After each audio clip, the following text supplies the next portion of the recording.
name is Klaus Bielefeldt. I'm the section chief for Gastroenterology here at the VA in Salt Lake.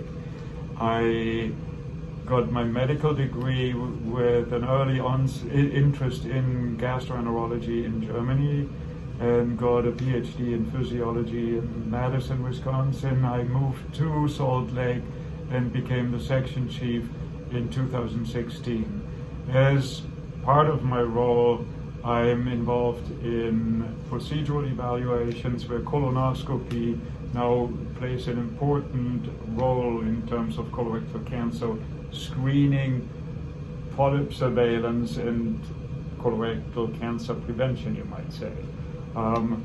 It is a very important part of my task, and as such I became interested beyond just the doing of colonoscopy, looked into the use of it into all cancer that comes up in our area here, looked at quality indicators together with some of my colleagues, and also looked at colorectal cancer screening based on some national data banks, trends, time trends, how much different insurances, how much different ethnic background, racial background may affect the screening strategies that people implement.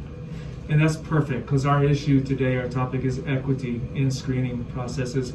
So cancer can be a very scary word for a lot of people, and it is poorly understood by many people outside of medicine. Movies and TV shows often simplify the disease as if it were one singular illness that affects different parts of the body.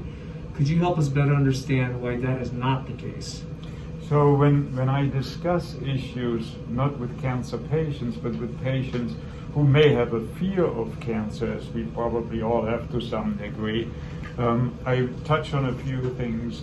In the context of colonoscopy, the key issue to me that I want to convey is that this is not about detecting cancer and basically making life unravel because you have something bad. This is about recognizing something so you can still do meaningful steps to catch it and basically cure it or even prevent it. And I think the prevention is, for most people who undergo colonoscopy, the key issue, because cancer is not the most common finding. The most common finding, if I think about relevant findings, are actually polyps that could become cancerous. So by removing them, the studies suggest that we can indeed influence, decrease cancer from happening. So my message to most people is what we do, what we can do, what we should do is looking into the prevention or early detection of cancer. We also talk sometimes when people have questions, and many do,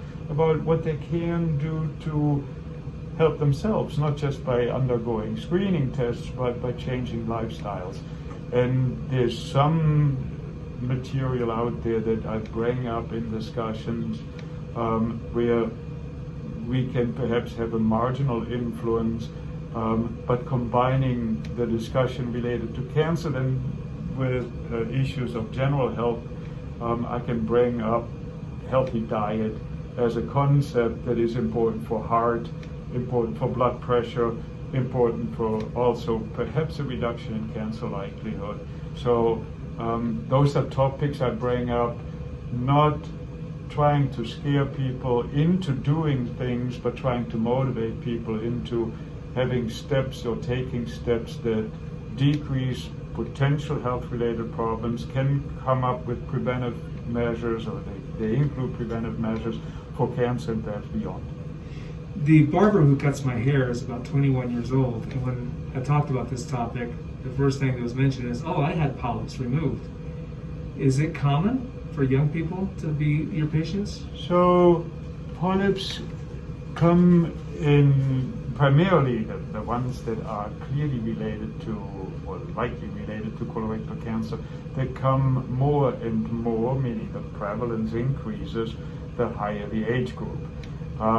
The prevalence is not zero when you go to younger persons, and we see occasionally in young individuals polyps that are what we call an adenoma. Those are polyps that can indeed move towards cancer. Adenoma. Yeah, adenoma they are more in that sequence that people have described, from normal cell to cluster of abnormal cells to increasing change in the cellular looks and then molecular makeup to eventual cancer development. The young people can also have other polyps that are not as clearly related to cancer. Therefore, it's important to know not just that you had a polyp, what kind of polyp it was. So juvenile polyp would tell you, juvenile, oh yeah, that's a younger person. And for the most, we see that in younger individuals. Once it comes to many of them, they can move towards cancer. If it's an isolated, it's typically harmless. So yes, it exists, more so in genetic cancer syndromes. Sporadic, isolated, small adenomas exist. Perhaps increasingly often now, although still relatively infrequent, which led to changes perhaps also in some people calling for earlier screening. That issue came up actually early on when I was researching this, because literature supports the idea that colorectal cancer is more often in the right proximal colon of black patients than in white patients. In fact, in one study they were talking about there's some evidence that advanced adenomas and other adenomas in the proximal colon are somewhat more likely in black than white patients. Why is that? Or do we even know why that is? So there are some genetic scenarios where the right-sided colon seems to be a bit more affected. Why that is, I can speculate, but truly don't know. Yeah.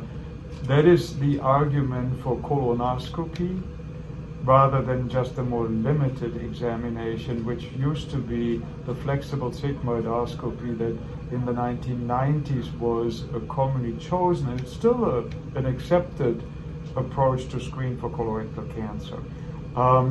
Why there are also ethnic differences, again, I don't know. Some of the inherited cancer syndromes I indicated are a little bit more prone to be on the right. Right-sided polyps are sometimes more difficult to detect. There are also other issues. Some of them tend to be really flat. They don't have a distinct macroscopic appearance that jumps out at you, so they're a bit more of a challenge to identify. Fascinating. Now, the U.S. Preventative Task Force has not yet joined the recommendation by other groups to start screenings at 45 for black patients. Do you believe that this should be addressed more aggressively?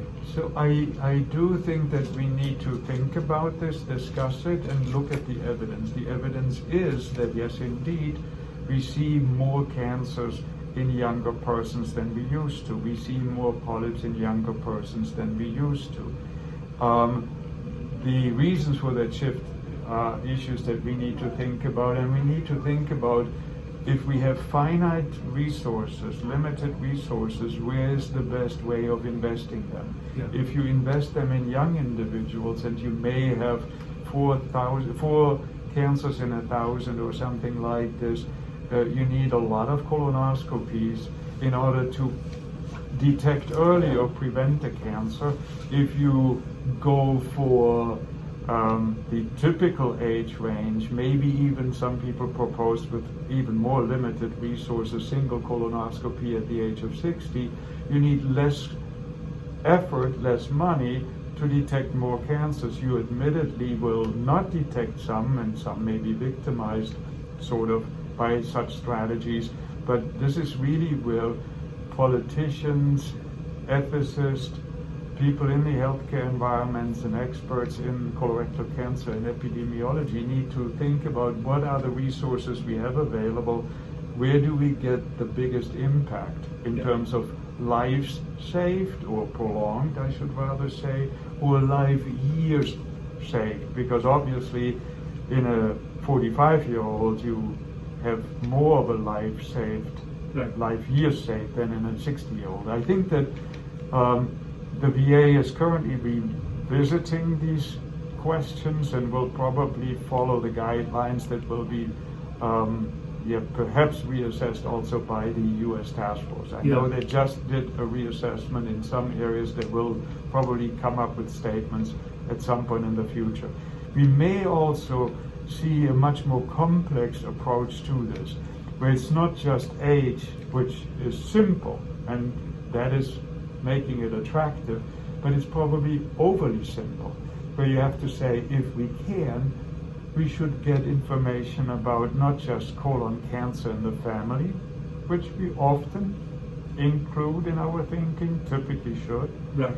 but also colon polyps, what type, in the family, when in the family. This becomes much more difficult because cancer, some people say, we don't talk about it. Polyps, there will be even less discussion Right. and less detailed discussion unless you have a national database that allows sharing, which the United States does not. You'll probably still remain in guesswork much of the time. But having race, having sex, having family history integrated will be probably better than just using 45 years as the Yeah, cutoff. exactly. And there's a study that just came out a few months ago about Gaussman et al. That's 2020, showing when you really boil it down, it boils down to 4 risk factors, which is race being black, gender being male, an illness, a pre-existing illness, which is irritable bowel disease, and a family history, of colorectal cancer. So those are the key. Everything you mentioned. It probably is inflammatory bowel disease. I don't know whether it's irritable. So inflammatory bowel disease is a clear-cut risk factor. Right. Because chronic inflammation, whether it's the smoking in the lung, Right. whether it's inflammation in the gut, is a known driver of carcinogenesis. So chronic inflammation in the stomach will Yep. bring stomach cancer. Chronic inflammation in the colon will bring colon cancer more up. So those are clear-cut risk factors, and integrating those will be helpful. Is already happening in some ways, but I think needs to probably at some point become a slightly complex but better predictor for who should be going in early, who should go for 50 years or later. Exactly. And then ultimately, at some point as a society, we need to think about, okay, what are factors we think play a role in the rising incidence of colorectal cancer in the West? What are factors that play a role in the lowering of age once it comes to the beginning of when we see cancers more and more? Right. It almost certainly are environmental, and they are in this context dietary factors. Yep. So addressing this on a population basis, if we can, makes sense, because that's even preventing at an earlier stage. Excellent. Yeah. One of my teammates wanted me to ask you this question. In the front desk, is the front desk staff responsible for, and she put in quotes, convincing and educating patients as to why it's important to get scanned? And do they have the time to do so? The reason she's asking is because there's a lot of resistance. Some people don't want to get scanned. So are we expecting people at the front desk, for example, to educate and handle the questions and get curious? For example, if someone says, no, I don't want to get screened. Is that something that should be addressed as well? So most of the screening, and not just colorectal cancer screening, happens during routine assessments and discussions in the primary care environment. Yep. So when it comes to how effective that part is, how productive discussions are, and how many barriers people experience, the primary care personnel should be your primary informant. Good. They have reminders that come up automatically for many different things, including colorectal cancer, that we certainly also see, but we don't routinely follow wide enough a sample of the population to really implement effective screening guidelines. So it's the primary care providers who do. They also have the discussions up front and with people about what is the screening strategy of choice. What are the advantages, perhaps, or disadvantages? I don't know how much the discussion about alternatives come up. The VA has been pretty strong once it comes to colonoscopy till COVID-19 changed the life of everyone to some degree, as you can see with the mask that you wear, that I wear, and many other things. So up to that point, colonoscopy was the screening method of choice. Now we go for low-risk individual, average-risk individuals should have annual stool tests, just because of constraints that we face, safety issues, and other points that make us say, let's move in that direction, capture as many people as we can, decrease the need for procedural volume when resources are under different, That's exactly what my primary care told me when she ordered the stool Yeah. sample. Who are the people that you find turn down screenings the most, or don't want to get screened? So I don't see that group as much, because if you think about, they are not getting into GI, right? If I see people, they already jumped that first hurdle of being selected for a visit in the specialty that does the colonoscopy or does assessments in other forms once it comes to the gut. I don't see insurance as an issue, which in other areas can be, because co-payments based on the Accountable Care Act should not be an issue, but the Accountable Care Act was watered down, so the co-payment could be an issue. Some insurances also dealt with screening and surveillance differently, so cost could be it could be an issue again. There are issues with access to healthcare that is not just specific to colonoscopy, so we know there are underserved areas, obviously. We had briefly talked before and about the reluctance of some people once it comes to invasive screening. I wanted to actually address that head on, if you don't mind, for a second. Because another team member sent me a quote. Here's the quote. Qualitative research has indicated reticence among both black and white men with regard to the invasive nature of the rectal exam and endoscopic procedures, sometimes because of cultural concepts of masculinity and homophobia, suggesting that increased efforts are needed to target these perceptions. And then I was adding this, a study by Rogers, this is really new, 2020, provides this insight. Despite having the highest CRC incidence and mortality across all major racial ethnic groups, African American men consistently have poor CRC screening rates. Gendered and racialized beliefs and norms have been associated with African American men's lower medical assistance seeking rates. Can you address that, because you have experience with this? So right? Anecdotally, I have experienced statements. Again, the people I meet are the people who went to a primary care provider, heard about screening, and accepted it. So I don't see the hardcore no naysayer. Good.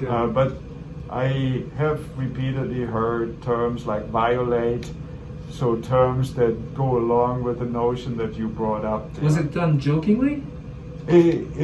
Obviously, when they come, they bring it up as something that is a joke, because if they truly felt violated, they would probably leave. Correct. They should leave for protective reasons, self-protective reason. But it is the type of irony, self-depreciation, or whatever that shows a degree of reluctance if people bring it up, in my eyes at least. The notion that a test, a medical test, feels like it's wrong is something that, even if you make it into a joke, is your way of compensating for that experience. So I do think it's real. I cannot give you numbers in terms of what the percentage of people expressing these types or experiencing these types of feelings might be. Yeah, apparently it's more common than expected, because it's actually coming up. I've heard, I've seen the racial difference in that context myself. So I know of it, heard of it, and noticed it more in that context. And I wanted to also, shifting gears, but kind of related to this, there's a friend of mine, she grew up on Navajo reservation. She's an author, and she was a professor. She's still very concerned about the fact that Native Americans are often erased through discourses, through research. So emphasis today is being placed on the black community. And however, I fear that such a focus may perpetuate the ongoing problem of Native Americans being largely excluded from such studies. Siegel et al. In a 2020 study provides an excellent summary of CRC statistics regarding the black community, but then adds this, and it really stood out to me when he said, even more alarming is the burden among Alaskan natives, who have the highest CRC incidence, 89 per 100,000, and mortality, 40 per 100,000, rates in the United States, double that of blacks. And I kept reading, and it was triple that of whites. Double that of blacks, triple that of whites. And they also have a disproportionately high burden of advanced adenomas.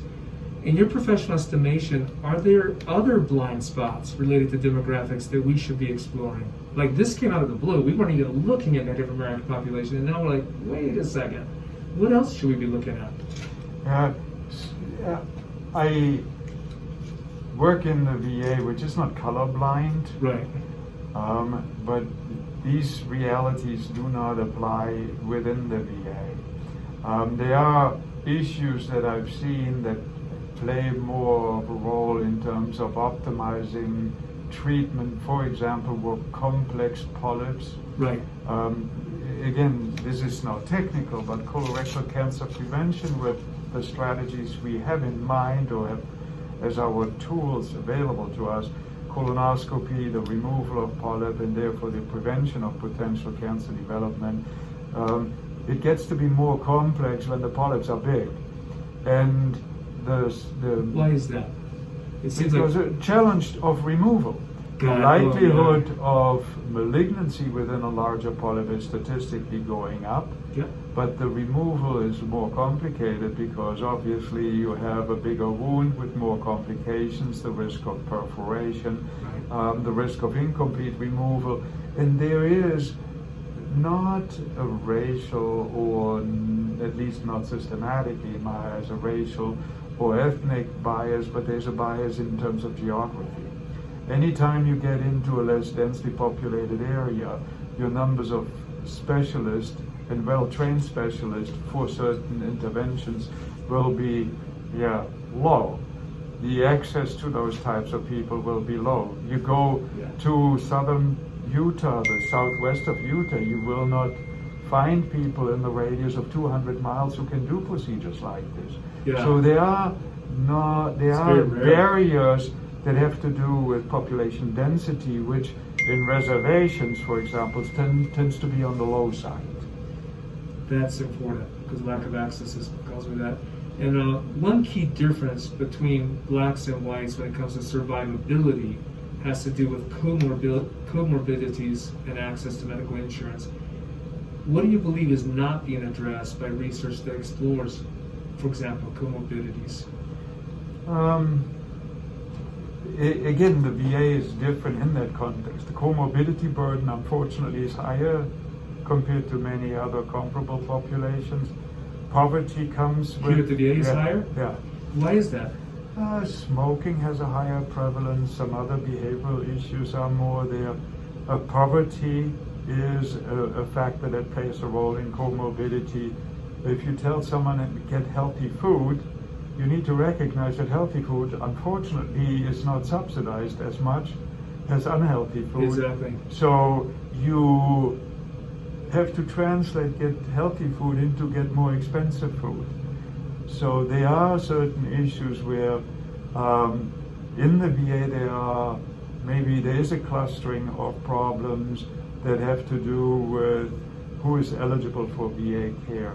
The comorbidities otherwise are addressed here once you're enrolled in a way that is not limited by financial resources. So I think it's probably playing less of a dividing role based on race or ethnicity than it might be in other areas. So within the VA, I'm not sure that there's a lot that is under-addressed or not addressed in that context.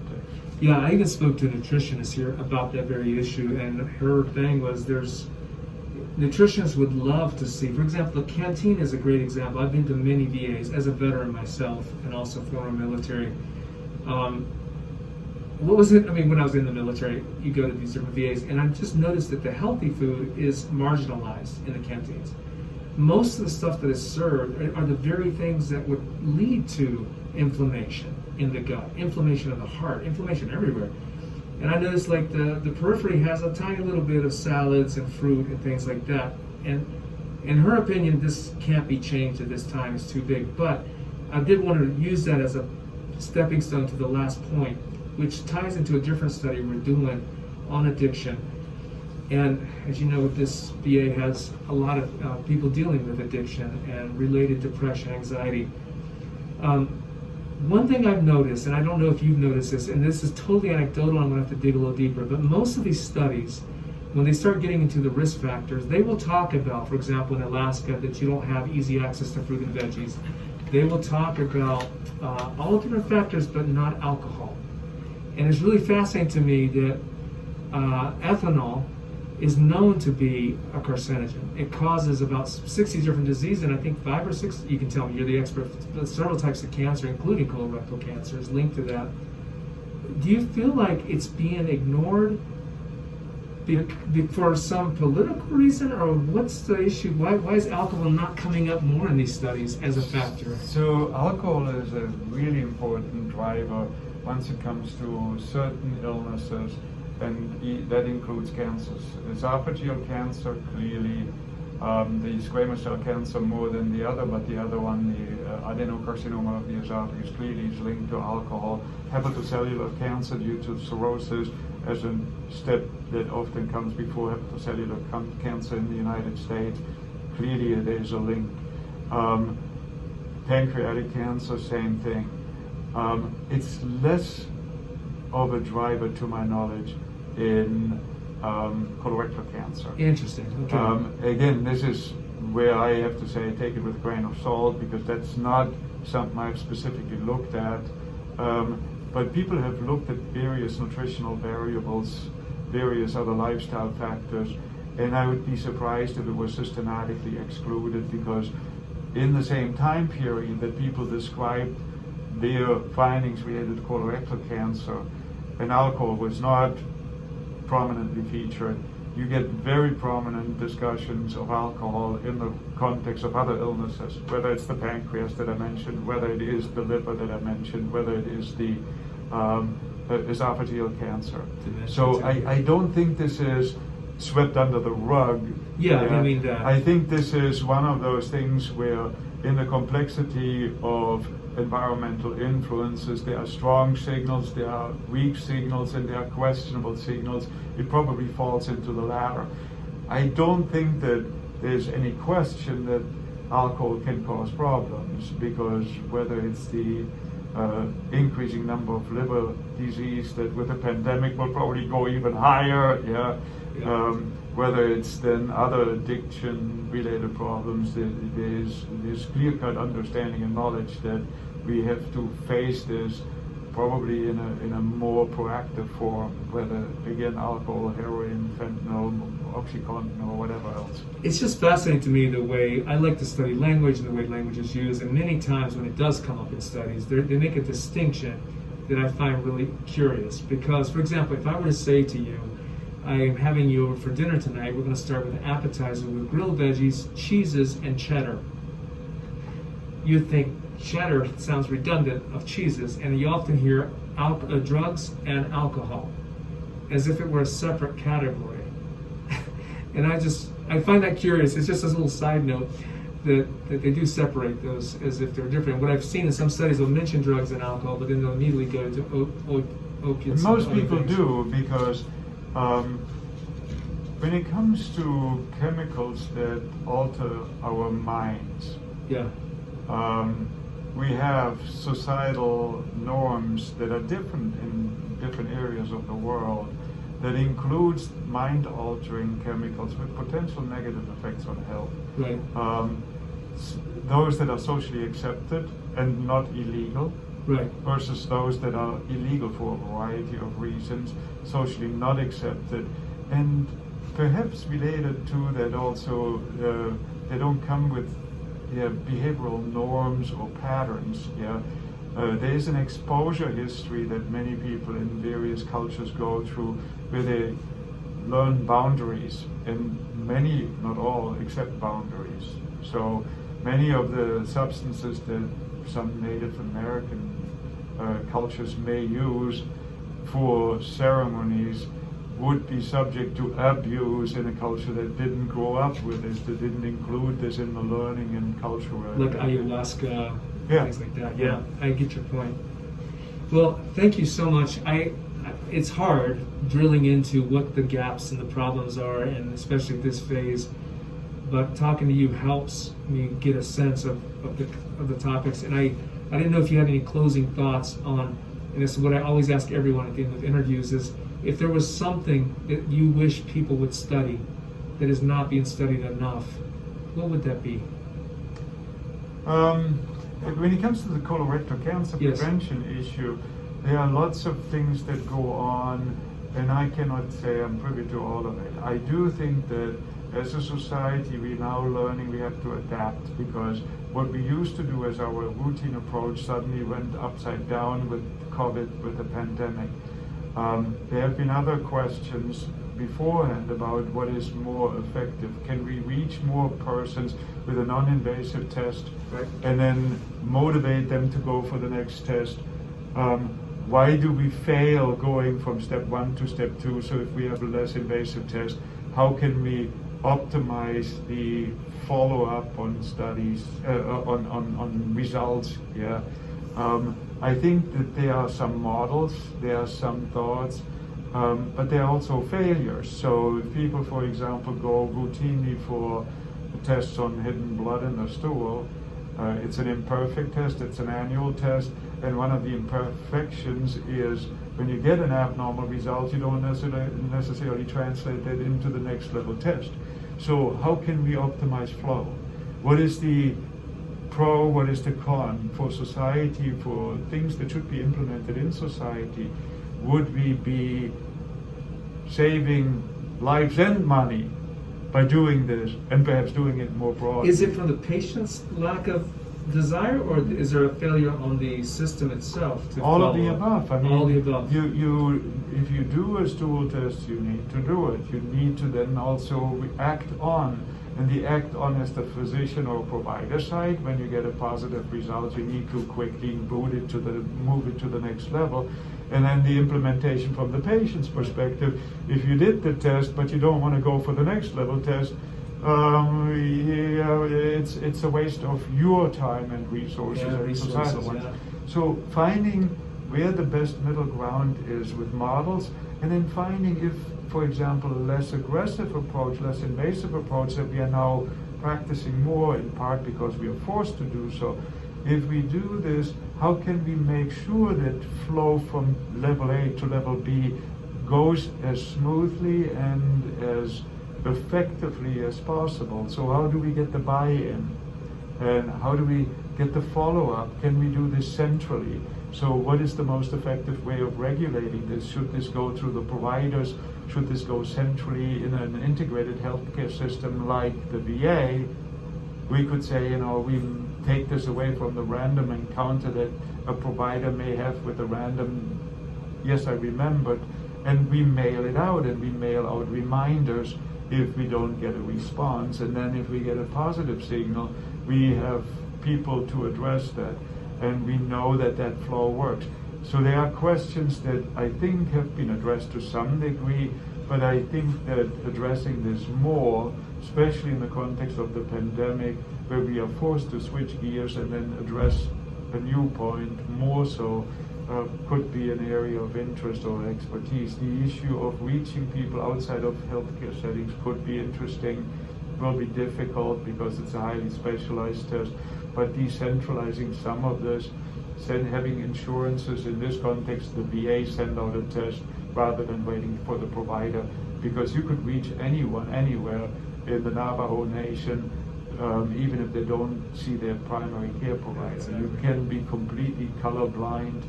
And have the leaders to be involved, right? The leadership there be involved, the elders. I really appreciate your time, sir. Thank you so much for seeing me for this. I learned a lot. I really appreciate it. Thank you. Pleasure.